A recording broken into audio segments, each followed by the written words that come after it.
Okay, thank you very much. Today, my name is Uchenna Okorie. I'm the Chief Executive Officer for Excel Footwear Incorporated. I took over this position after the 10th year anniversary, which means that I have 10-year history behind my back. So, and I've run it for 5 years now, and today I'm going to be giving you a rundown of how we have performed in the market for 5 years. As a bit of introduction, this company is multinational. We are present in 4 continents. We are present in 4 markets, which is North American market, Latin American market, Europe, African market, and Asia Pacific market. So when I took over the company, when I took over the running of the company, I decided that we need to create a new vision for the organization. So we came up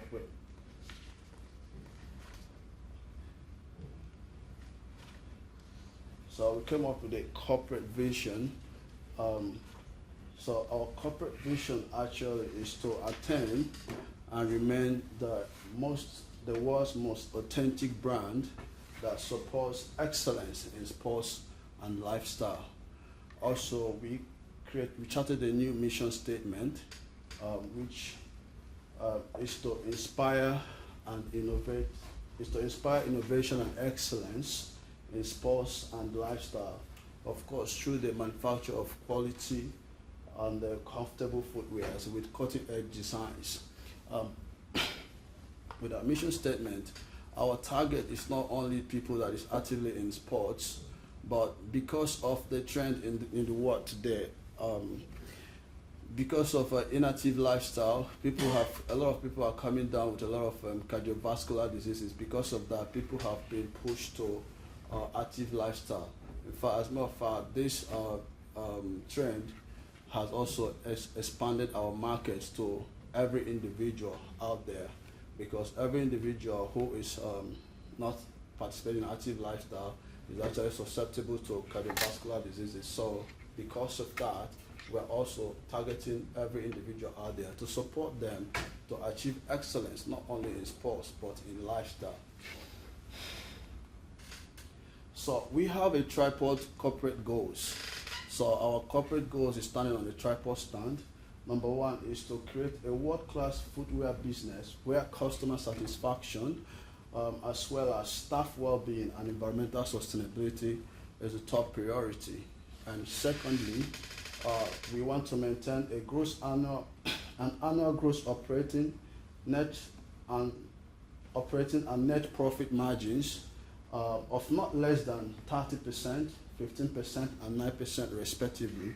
And thirdly, we want to make the Excel Footwear brand a household name all over the world. So we intend to actually increase our brand resonance going forward. So to actually implement these goals, we have implemented a combination of 2 corporate strategies, which are low cost, but not just low, but best value in the market, as well as differentiation. So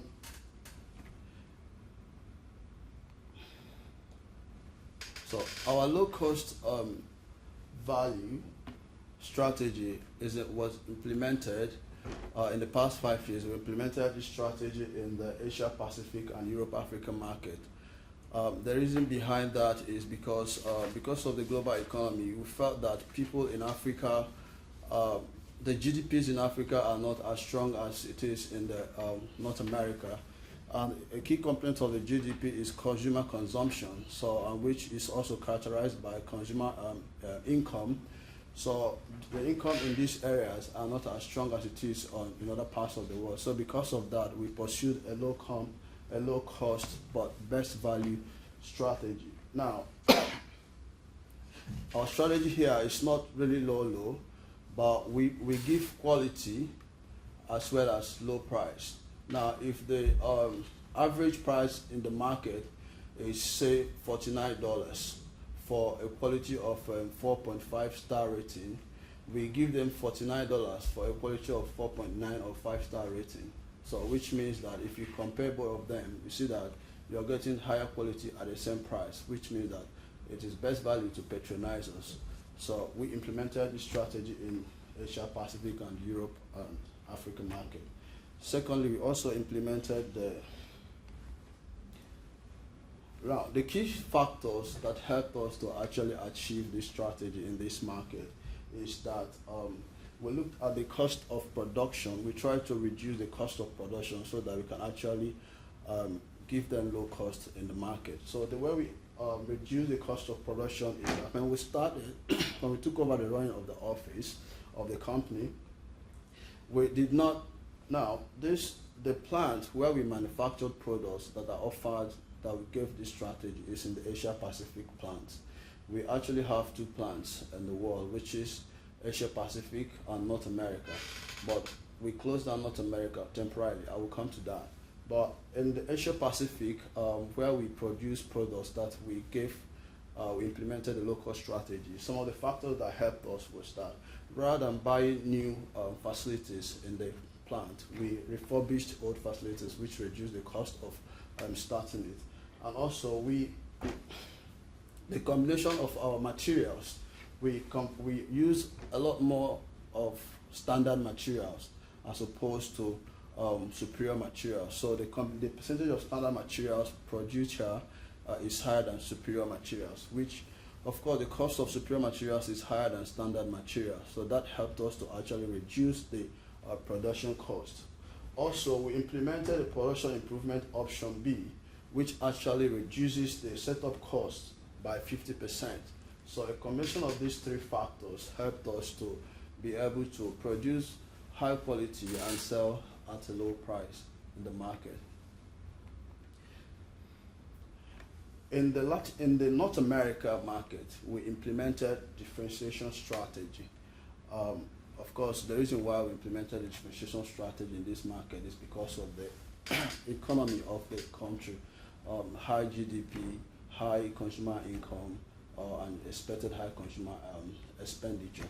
So because of that, we think that even if we are producing high quality and at a higher price, we hope to make good sales. So we implemented differentiation strategy in the market.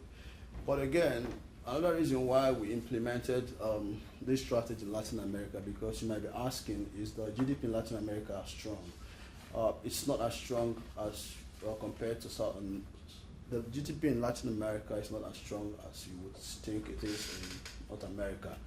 But the reason behind this strategy here is because the production plant where we manufactured products that we offered for this strategy is located in Latin America. So we couldn't be producing high quality and be selling low quality. It wasn't just possible. So in this market, we also offered the differentiation strategy. Some of the factors that helped us to actually implement this strategy was to actually the production cost as well. We use high quality materials, a high percentage of high quality materials. The minimum that we used was 70% high superior quality and 30% standard quality, which actually comes out with a high standard SQ ratings. We also bought new equipment, totally new equipment in this facility. Using new equipment also increased our SQ ratings as well. And also we invested money in the total quality management for the products we offered in this facility. So a combination of this factor helped us to produce very high quality products, and it comes with a price, and we gave it the price in this market.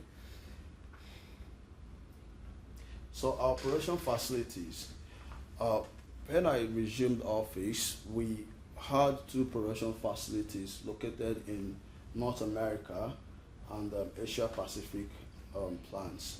So the capacity for the North America was 5 million pairs. All the capacities we had were 5 million pairs. But going forward, the cost of production in North America, the cost of labor was very high. So we felt that we would be more competitive if actually we move these production plants to Latin America, where the cost of labor is very low. So we can actually produce high quality, and then we ship from South America to North America. And we did that, and at the end of the day, when we added the import duties, we still came up with profit. It was still more profitable to produce in Latin America than in North America, even though we are not paying import duties when we produce in North America. But the import duties that we paid from Latin America to North America was not even significant enough to actually knock off the profit that we made producing in Latin America. I think one of the reasons is because the currency, the exchange rates actually helped us to produce in Latin America and still maintain profit level. So we're going to look at the numbers now. Unfortunately today I'm not with my accountant, so I don't expect, I'm the CEO, I don't expect to ask a lot of figure questions. But anyway, I'm going to show you what we have done as far as the numbers go. So our cash position, the sources of our cash. So here we have the sources of our cash. The large chunk of the cash that we have available to us came from footwear sales. So you can see the green bar, the blue bar is the footwear sales, and every other thing which is very insignificant source of cash came from sale of equipment, because we sold the equipment in North America to move to Latin America. So that at some point gave us some in cash. That at some point when our cash balance increased, we started earning some interest from the bank. So that also was some of the source of cash. In the second year of our operation, we actually took out a loan from the bank, a 5-year term loan of 75 million to be able to build the facility in Latin America. So that was also one of the sources of cash that we had. Okay. So we'll look at some of the things that we spend money on.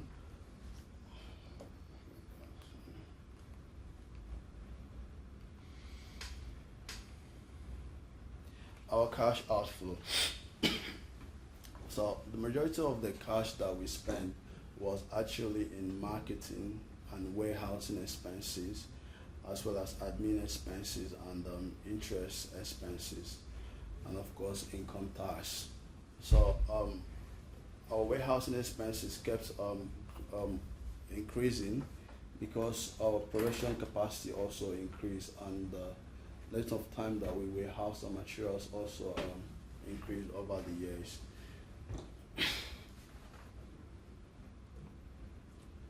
So we'll look at our total cash position. The blue bar represents the total available cash. That is the total cash that we receive from all sources, from sale of equipment, from sale of footwear, from all sources, from interest paid over the years. So starting from year 10, we were able to build up our cash, which is part of our asset, which is what we've done over the years. And you can see that we're also able to decrease our liabilities, which is, well, the cash that we spent in manufacturing, because we began to avoid wastages. So that helped us to reduce the cashes. And then the last one is the cash balance. So we began to build up our cash balance. When we started, we had about, at the end of every expenses, we had about $6 million left, but we were able to build that to above $200 million in 5 years. So look at our balance sheet. Well, we're going to talk about our assets and liabilities, as well as how assets and liabilities compared, which gives us an idea of the assets to debt ratios. So over the course of 5 years, the light green bar is our total assets, while the light blue is total current assets, and then the red one is the total fixed asset.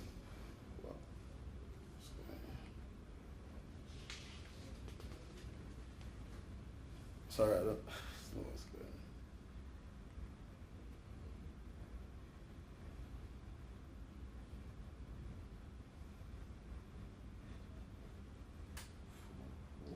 backwards, I think. You can just click on it. Do you have a mouse?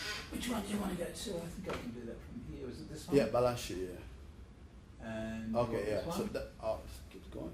Why is it doing that? Pushed it on the slideshow or something, did we?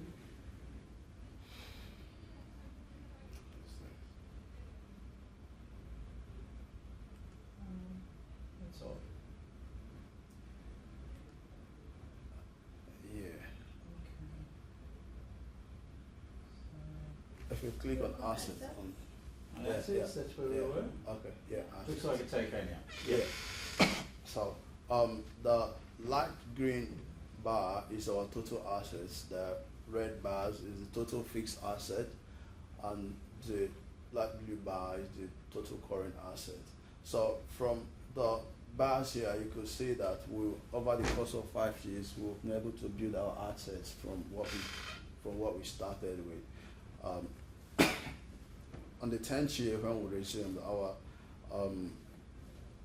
total assets was less than 400 million. But from the 10th year, in the course of 5 years, we've been able to build to over almost 650 million dollars.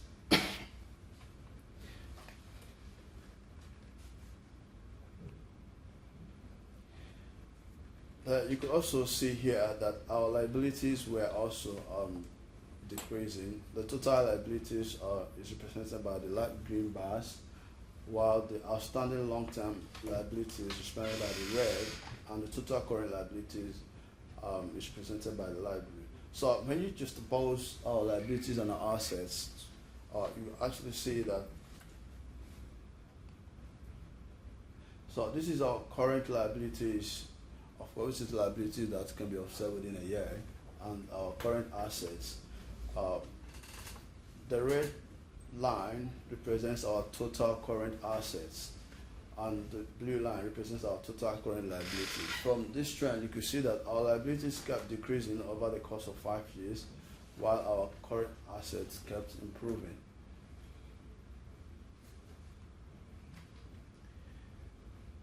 Total assets and total liability. Of course, the same trend persists here. At the end of 5 years, our total assets stood at $636 million, as opposed to what it was in 10th year when we started, $342 million. So in the course of 5 years, we've been able to actually double our assets in the market, while we decrease our liabilities.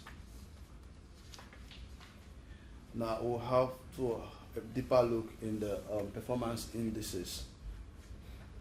So we're going to look at the earning per share ratio, return on equity, stock price, sales and profit margins, and credit and image ratings. Now, how we fared in the earnings per share, just opposed to investor expectation. In the first year 11, when we had our first result, so the red bars represent the investor expectation, as opposed to the other bar, which is our actual performance in the market. So when you just oppose them, you will actually see that we did fairly well. When we started in year 11, we were not able to meet the investor expectation, but in year 12, we met the investor expectation. The reason why the year 13 was flat is because we actually took out a lot of loan in year 12 to be able to build plants in Latin America. So that actually sort of affected our performance in the market in year 13. But from year 14, we started coming up again and started improving in our sales in every performance area. Return on equity, again, the red bar is the investor expectation, and the blue bar is our actual performance in the market. Again, in year 11, we're not able to meet up with the investor expectation, but in year 12, we met up investor expectation. In year 13, again, because of the loan that we took, we were not able to it affected our performance. But from year 14, we started also improving until this present year, where we meet up with the investor expectation. So from this trend, you can see that going forward, we will always be exceeding the investor expectation, because we have done the basic investment that we needed to do for the business to become strong. Stock performance. The red bar is the investor expectation, while the light blue bar is our actual performance. So, beginning from year 11, we were not able to meet the investor expectation, while year 11 was actually affected by the results of year 10, and we were not in charge in year 10. We started in year 10. So, year 12, we actually exceeded the investor expectation. Again, I think what affected our year 12 was the investment that we made, the loan that we actually took out, that affected our credit ratings and our performance in the market. But starting from year 14, we started also improving, and in year 15, we exceeded investor expectation, which shows you that given the trend that we have now, going forward, we are in a very good position to be constantly doing well in the market. Sales and profit margins. This is revenue from our sales. From here you can see a progressive increase in our performance. The light blue bar represents the net revenue from sales, and this net revenue, you might ask, why not gross revenue? Well, here the adjustments have been made for exchange rates. Most of the functional currencies where we sell is not in the US dollar, but at the end of the day, before this report, the exchange rates were rectified to US dollar. So the net revenue from our sales, global sales actually, kept improving progressively from when we started until year 5. You can see that. So when we started, our net revenue from sales was a bit above 400 million, about 450 million, but at year 5, after 5 years, it stood at 650 million. So customers kept patronizing us. Obviously, they loved our products, and they kept coming back. And we tend to build from here. That's why going forward, we tend to maintain our brand resonance.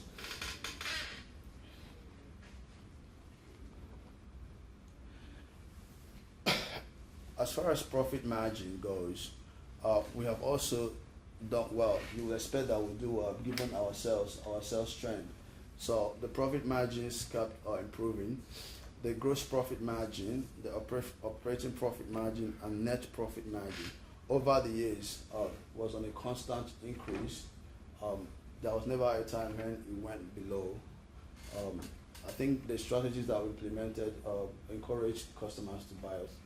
We had very good products in the market, very good quality products, and given our understanding of global economics, which helped us to actually implement the strategy that we implemented in the place we implemented it, proved to be positive given our profit margins over the course of 5 years here.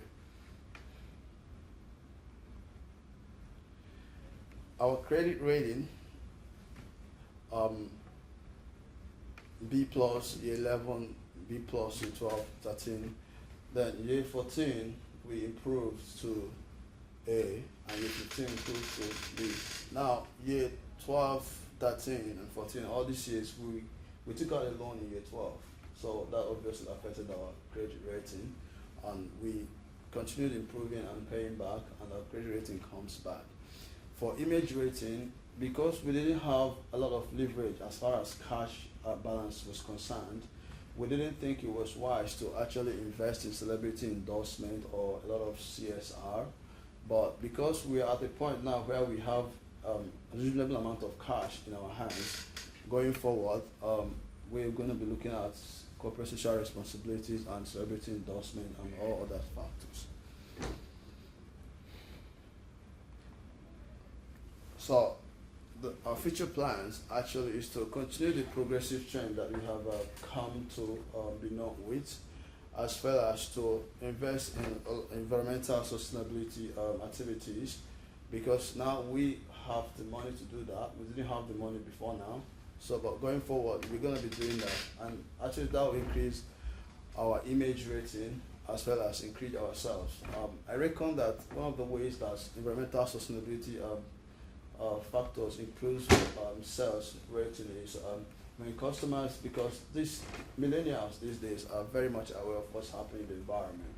So if you support the environment, if you're not depleting the environment, they will come back patronizing you. So now we have reasonable amount of money to venture into environmental sustainability campaigns. So we're going to be investing in that in the future, as well as increase our production capacity, because from the sales that we have shown you, our sales kept improving, which means that the demand for our product is on the increase. So we're going to be looking at improving our capacity. We're also going to increase our advertisements to actually affect our brand resonance. We hope to endorse a celebrity to drive our advertisement, as well as pay our dividends in the near future, to at least to thank our investors for having faith in us and having patience with us over the course of 5 years. Having said all that, that's the end of my presentation. Thank you very much. Very, very well.